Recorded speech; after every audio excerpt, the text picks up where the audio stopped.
how to find default theme settings on Truecaller. Hello guys, in today's video I'm going to show you how to find that easy and quick. First go to Truecaller and then click on your profile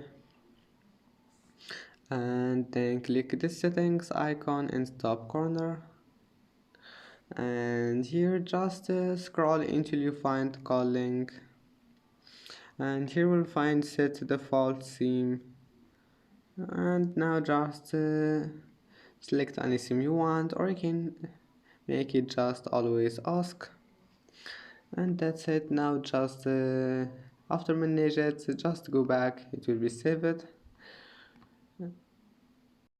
And that's it for today's video. If you like this video, please don't forget to like and don't forget to subscribe, and thank you for watching this video until the end, and see you in the next video.